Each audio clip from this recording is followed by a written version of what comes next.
La segunda ponencia, titulada El Proyecto Educativo Autónomo Otomí, Contradicciones de una Iniciativa Educativa en Movimiento, está a cargo de las doctoras Luz María Estela Moreno Medrano, académica e investigadora del Instituto de Investigaciones para el Desarrollo de la Educación, INIDE, de la Universidad Iberoamericana en México, y Silvia Romero Contreras, quien es académica e investigadora de la Universidad Autónoma de San Luis Potosí, también en México. La doctora Luz María Moreno es directora del INIDE en la Universidad Iberoamericana en México. Su línea de investigación es la educación intercultural desde la agenda antirracista y feminista.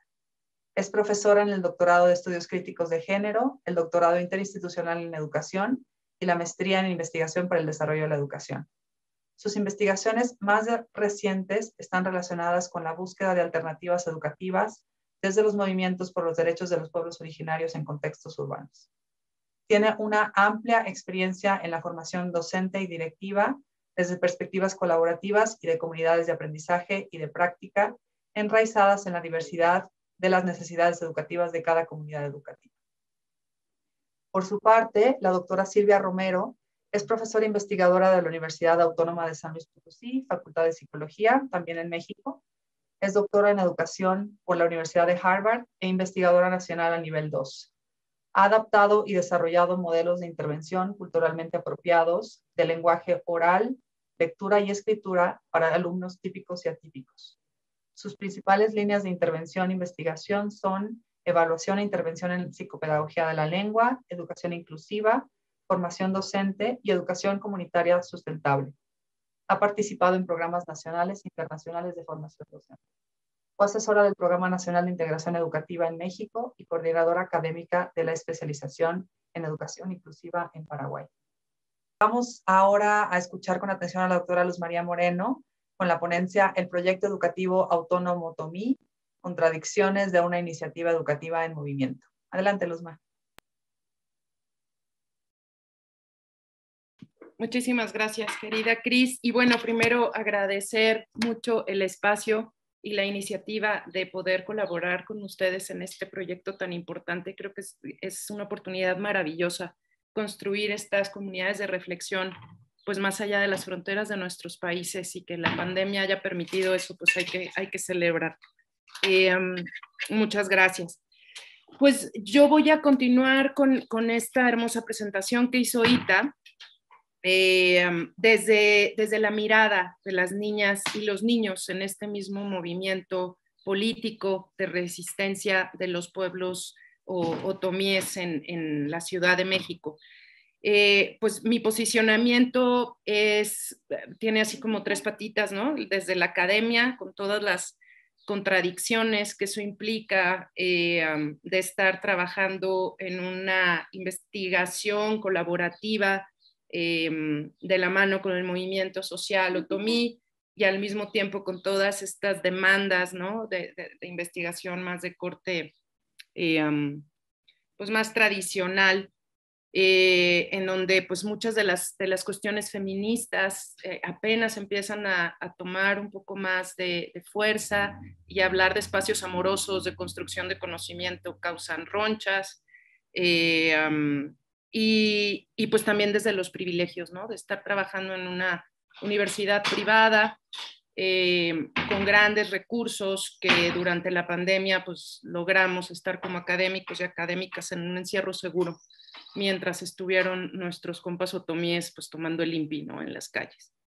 Entonces pues esa es como mi patita académica. Por otro lado, pues mi compromiso político ha estado desde hace años ya, desde que empezó esta lucha por la candidatura de Marichuy en Ciudad de México. Ha estado ahí años antes, desde también aprender junto con el Ejército Zapatista de Liberación Nacional.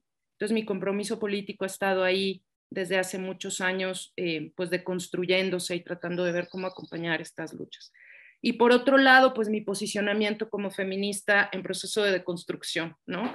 Sin duda es un camino largo y que no puede ser en solitario, y en ese sentido pues me siento muy honrada y muy contenta de poder compartir esta ponencia con Ita, con quien pues estamos en constante aprendizaje juntas, ¿no? Junto con otra comunidad de estudiantes de pregrado, de posgrado, en la Universidad Iberoamericana, pues ha sido interesante que con Ita nos conocimos primero en la lucha y luego en la Ibero, ¿no? Entonces fue muy lindo poder construir esta deconstrucción juntas, aprender juntas y sobre todo tener el foco y el corazón bien puesto en la lucha con estos procesos de resistencia del pueblo otomí.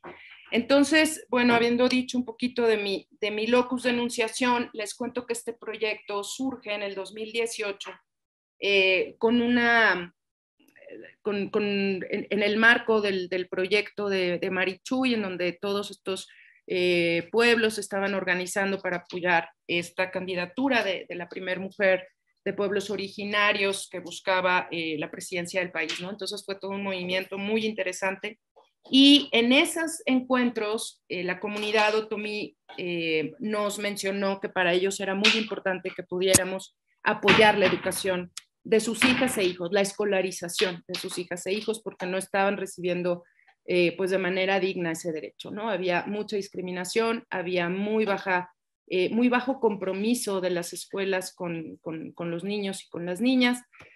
Y en ese proceso estábamos cuando llegó este desalojo violento del que les cuenta Ita, después del sismo del 2017, y había ahí muchos intereses inmobiliarios en esta zona, que es una zona de alta gentrificación en la Ciudad de México. Entonces una mañana estábamos ahí con las estudiantes de pedagogía de la Ibero, 8 de la mañana, y llegaron así golpeadores a sacar a la gente de sus casas, y empezamos a trabajar en las banquetas. Entonces ahí es en donde surge el proyecto educativo autónomo otomí con más fuerza, con un gran compromiso de distintos estudiantes de la Ibero y de otras instituciones de sumarse a este esfuerzo, y la apuesta fue por la lectura compartida, por simplemente llegar a sentarnos en las banquetas a que los niños y las niñas disfrutaran el lazo afectivo y la experiencia de leer de manera colectiva, ¿no? Entonces, así fue como empieza a surgir, y ahí es en donde entra nuestra queridísima Silvia Romero, que hoy desafortunadamente no pudo estar con nosotros por cuestiones familiares, pero ella tiene una propuesta de metodología de lectura compartida que nos pareció sumamente relevante, que sigue un modelo balanceado sociocultural. Entonces, ella habla de la importancia de tener experiencias gratificantes de lectoescritura, de lectura y escritura tempranas, y hacer esta lectura y escritura compartidas como un soporte, ¿no? Muy cercano. Aceptar de manera constante los intentos, cualquier intento de lectura y escritura, y también al mismo tiempo la instrucción explícita, ¿no? Entonces el manual que ha desarrollado Silvia con otra colega suya tiene varios elementos, pero el que es para la casa, para familias, nos ha sido sumamente útil porque justo nos va dando todas estas pautas muy concretas para decir, a ver, fíjate en esto, dile al niño y a la niña que pongan su atención en esto, etc. Entonces, pues ahí hay prácticas guiadas y también hay prácticas independientes y graduadas, y esto vimos que le daba a los niños y a las niñas un sentido de autoeficacia muy importante. Entonces fue muy interesante cómo ese año después del desalojo, el desalojo fue en septiembre, justo el mismo día del sismo del 2017, ese día del desalojo fue el aniversario también del sismo. Entonces, a partir de ahí, los niños y las niñas dejaron de ir a la escuela por pues, todas las cuestiones que estaban sucediendo en los campamentos, toda la reestructuración que implicó estar en las marchas, en el Zócalo, en las luchas, en las calles, armando las casas de campaña. Entonces nosotros nos dedicamos a fortalecer esta parte de la lectoescritura con los niños y las niñas, y vimos unos avances tremendos. Las niñas y los niños empezaron a hacer sus tendederos de libros, se leían unos a otros, se iban a una esquina, los grandes con los pequeños, ya tenían sus libros preferidos, empezaron a contarlos con sus versiones distintas cada uno de los libros que llevábamos. Entonces fue una experiencia pues sumamente interesante poder acompañar esos procesos y luego pues el juego estaba implicado también, ¿no? Entonces las niñas y los niños de pronto empezaban a jugar a que vendían libros, ¿no? Entonces de repente las niñas de 3 a 5 años recogían sus libros y decían, es que viene la policía, córrele, nos van a desalojar, y empezaban a mostrar esas estrategias como de hagamos esto, hagamos lo otro, inmediatamente pues proyectando claramente lo que ellos vivían de manera cotidiana en los campamentos y en la venta de artesanías en la calle, ¿no?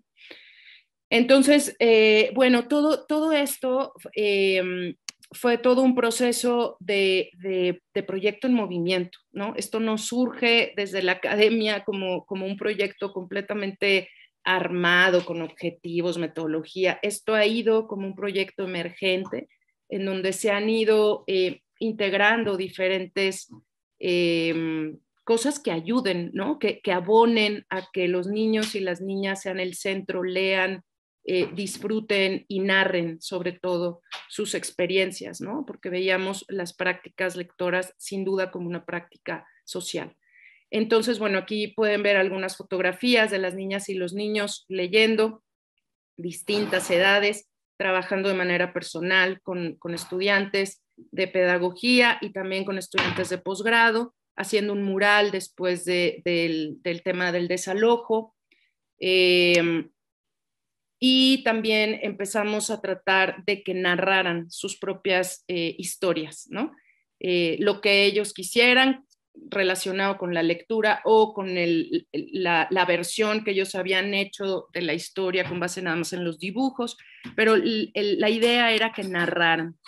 Entonces, bueno, todo esto tiene también un elemento político, como ustedes saben, muy fuerte. Aquí también antes de la pandemia, pues una semana antes, tuvimos la marcha, ¿no?, feminista aquí en Ciudad de México, en donde también estuvieron participando las niñas. Curiosamente, poco a poco, el proyecto específico en uno de los campamentos, este es en Roma 18, curiosamente fueron las niñas las que continuaron en el proyecto de lectura como con más entusiasmo que los niños, ¿no? Todavía necesitamos ver ahí qué pasó y qué podemos hacer para integrar más otra vez a los niños, pero curiosamente las niñas empezaron a involucrar muchísimo en la marcha, en la producción de carteles, en la discusión de todas estas cuestiones de violencia contra las mujeres que estábamos viviendo en México, y pues ahí pueden ver muchas de las producciones que tuvimos ese día donde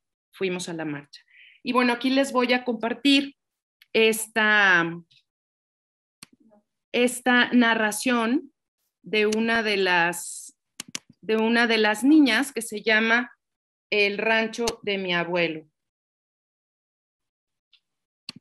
Lo interesante de estas narraciones es que fueron elaboradas por las niñas y los niños con base en las historias que iban compartiendo a lo largo del juego con sus pues acompañantes, ¿no?, estudiantes. Entonces aquí tenemos una, por ejemplo, El rancho de mi abuelo, que acompañó una de nuestras estudiantes que se llama Carla Aviña, quien además ha hecho un trabajo maravilloso de videos y ahorita les voy a mostrar algunos. Y por ejemplo, esta niña muestra cómo es la vida en el pueblo, en su comunidad, en la comunidad de su familia, en la comunidad de origen, aunque ella ya nació en Ciudad de México, pero dice, en el rancho de mi abuelo hay una calle larga, llena de tierra, piedras y más tierra. La casa de mi abuelo, Tata, es de color azul. Tiene 2 ventanas que me permiten ver todos los animales. Hay borregos que hacen be, conejos que brincan, y ahí fuimos también trabajando el tema de la lengua materna. Caballos que comen, galopan, gallos que hacen kikiriki, patos que se meten en el agua, vacas que comen pasto y cerdos que hacen oink. Después de ver todos los animales, voy a buscar a mis primos, María Isabel, Lalo y Marichuy, para jugar a las escondidas, a las atrapadas y a las muñecas. Jugamos con lodo y hacemos tortillas. Fin. Y les voy a mostrar otro, que esta además es una acuarela preciosa. Que mientras estuvieron haciendo acuarelas, estas niñas estuvieron contando y creando este cuento, ¿no? Y después las estudiantes ayudaron a poner la narración por escrito y ilustrarla, ¿no? Esta es una niña que se llamaba, y ahí cambiaban el nombre, ¿no? Cada una de las niñas. Vivía en una casa azul muy grande y muy bonita. Si se fijan, es esta misma casa azul a la que hacía referencia el otro cuento. Entonces es una casa en el pueblo de Santiago Mezquitán, a la que hacen mucho referencia a los niños. Todos los días iba al parque porque le gustaba ver el cielo y los árboles. Y cuando se subía al columpio se sentía más cerca del cielo y del sol. A veces iba con sus hermanas, a veces iba con sus amigas, pero casi siempre iba ella sola. El chiste es que se sentía bonito y por eso hacía dibujos para acordarse de los días que iba al parque, porque con solo hacer y ver sus dibujos, ella lo decía todo. A veces los demás no entendían sus dibujos.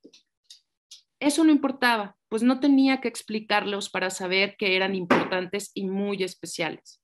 Un día se tuvo que ir de la casa azul. Y aunque todavía estaba con sus hermanos, hermanas, papás, primos y hasta su abuelita, se sentía muy triste. Le faltaba su parque, los columpios y los árboles, y sobre todo el cielo azul como la casa azul. Además, en esta casa nueva tenía que hablar siempre, hablar con su voz, hablar con números, hablar con un lápiz. Había que hablar de todo, pero a ella no le gustaba hablar siempre. Ojalá pudiera dibujar y enseñar sus dibujos. Si tan solo esta nueva gente se diera el tiempo de ver sus dibujos, o de escuchar, o de estar a gusto en un parque. Entonces se daría cuenta que no hay que hablar todo el tiempo. También ver es bonito. Así estaba la niña, hasta que un día caminando se encontró un parque.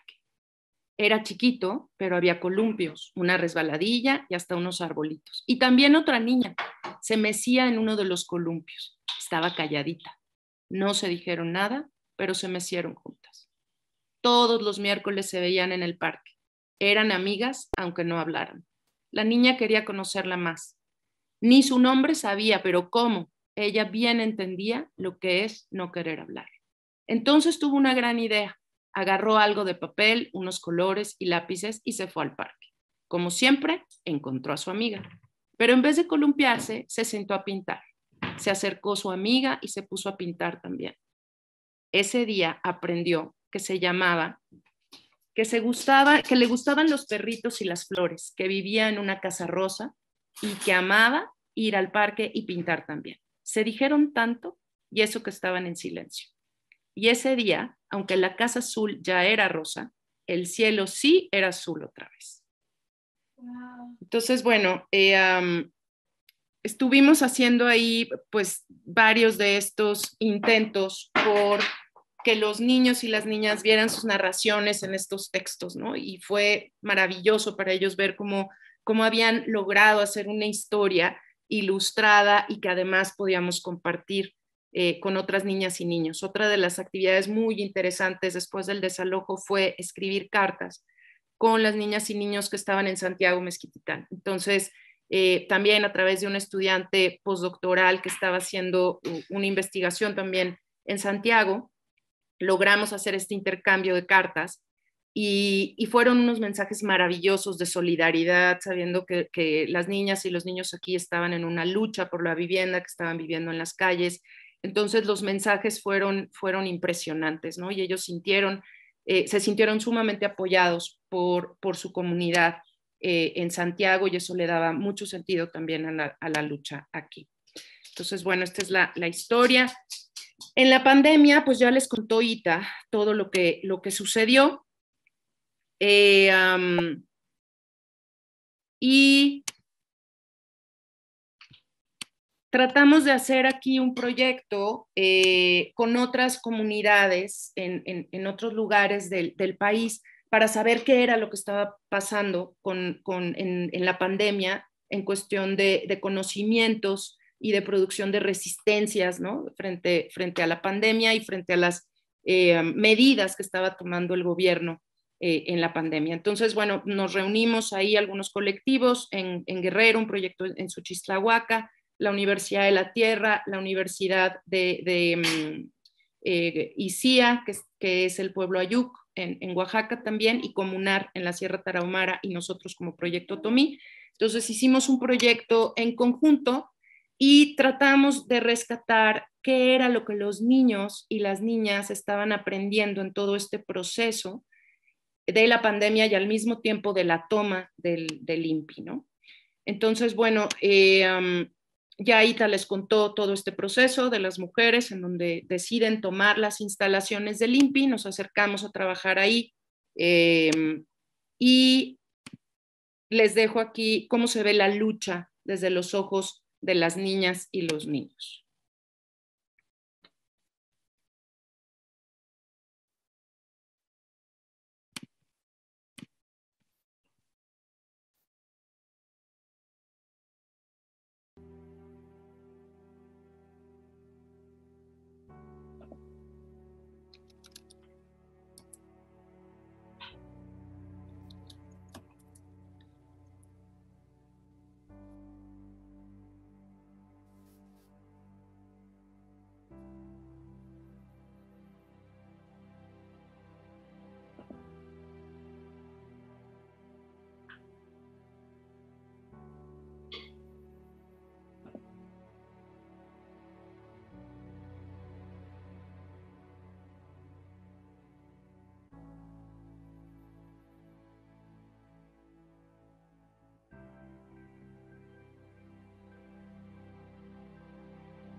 Hogar, tipo hogar, donde tenemos que dormir tranquilamente.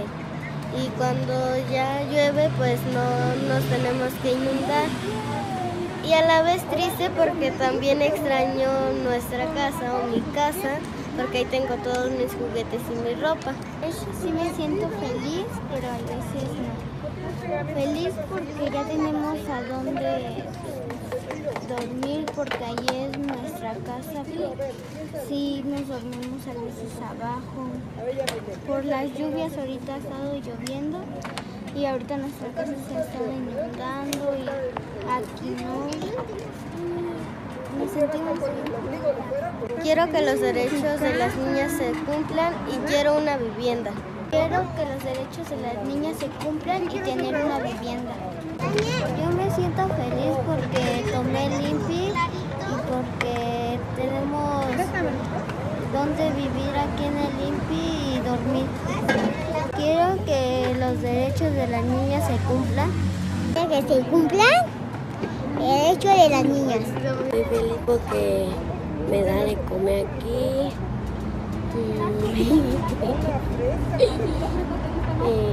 Juego aquí.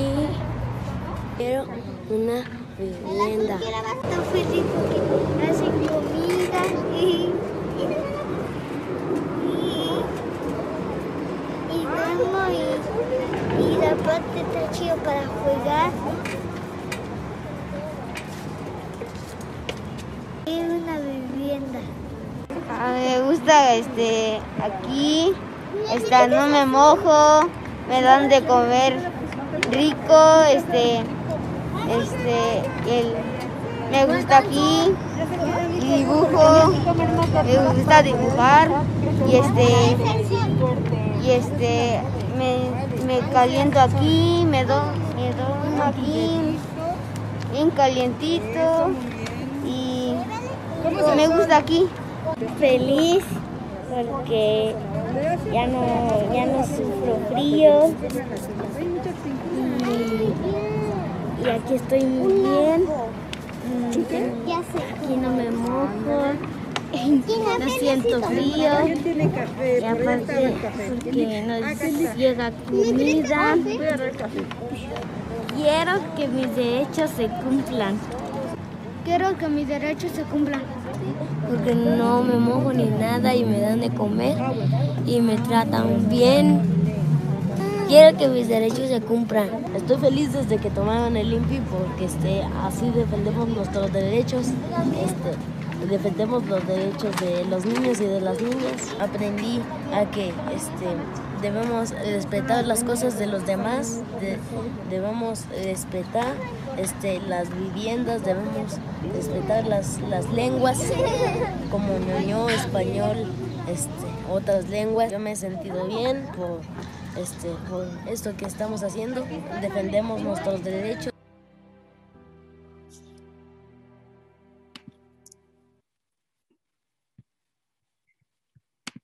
Bueno, y además del tema que pueden ver de cómo están las niñas y los niños dando sentido a la lucha por la vivienda en relación a la lucha política de sus familias, pero también en una cuestión de en dónde habitan, cómo se sienten más contentos, cómo se sienten más protegidos, en dónde están más calientitos, en dónde se sienten que pues tienen pues una mayor calidad de vida, ¿no? Y otra de los productos muy interesantes es ver lo que aprendieron en la pandemia y cómo hacen estas diferencias entre la vida en el pueblo y la vida en la ciudad, que también da cuenta de estos derechos.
Bien, bueno, pues ¿cuáles son las reflexiones que podemos destacar de este proyecto en movimiento?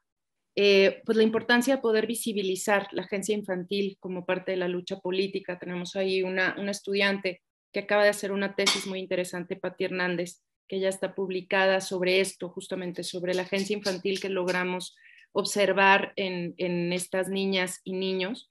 Y cómo a través de otras prácticas que no son necesariamente las prácticas letradas, ¿no? Podemos rescatarlas a través de metodologías visuales, a través de otras formas de narrar sus experiencias. creemos que uno de los retos es trabajar en colaboración entre academia y movimientos sociales, con todo lo que esto implica. Cómo podemos escuchar las voces de los movimientos, amplificarlas y ser puentes, ¿no? No quienes dicten metodologías y formas de trabajo de arriba abajo. Creo que poner al centro también las prácticas letradas como práctica social y política también se deja muy visible en un proyecto como este, y luchar en lo educativo como medio, pero en los derechos como fin. Entonces aquí también se puede ver que el centro es buscar la garantía de estos derechos, y entonces a partir de ahí se pueden crear experiencias educativas o rescatar todas estas experiencias educativas que están. Y nos dimos cuenta también, pues gracias a trabajar también de la mano con Gustavo Esteva, por ejemplo, de cómo es importante ver la educación como para entender cómo habitamos el mundo, ¿no? Entonces, cuando las niñas y los niños comparten cómo habitan, cómo trabajan, cómo aprenden, cómo sanan, cómo comen, cómo juegan, a partir de ahí podemos acercarnos de una manera como mucho más orgánica a sus experiencias y entender hacia dónde van. Por último, pues los desafíos importantes que vemos es, que ahorita podemos discutir en la plenaria, la escolarización versus la autonomía, ¿no? Esta parte de que se quiere hacer un proyecto autonómico, pero al mismo tiempo se quieren que se les garanticen los derechos en las escuelas, con todas las contradicciones que eso implica. Vemos también la necesidad de democratizar nuestros discursos. Ita y yo hemos estado reflexionando mucho cómo traer realmente al mundo real todos estos discursos sobre epistemologías feministas interseccionales, y que para nosotros es parte como de nuestro discurso académico, pero que a la hora que lo platicamos con las compañeras, son a veces discursos ininteligibles. Entonces, ¿cómo podemos tratar de evitar crear estas burbujas de discursivas, ¿no? que de pronto no permiten a otros y a otras conectar? La necesidad de entablar los diálogos para reconocer los proyectos educativos autónomos, sin duda, y asumir esta incomodidad que nos provoca como académicas y académicos acompañando movimientos sociales. Este tema de las contradicciones y de las resistencias. A veces no sabemos con mis estudiantes en dónde hay más resistencias, si en la lucha por la vivienda o a veces en las mismas universidades, ¿no? Hay resistencias en todas partes. Vemos este proyecto como sin duda, con una perspectiva en donde se destaca lo interseccional, lo decolonial, lo feminista, lo político, lo interdisciplinar también. Y bueno, ahí les dejamos la página del proyecto por si quieren también ver cómo se ha ido desarrollando en estos años, y agradezco profundamente a Carla Viña, una estudiante nuestra ya egresada, quien es la que hace estas maravillas visuales y que siempre está pendientísima del proyecto. Muchísimas gracias, Cris, y creo que me pasé un par de minutos.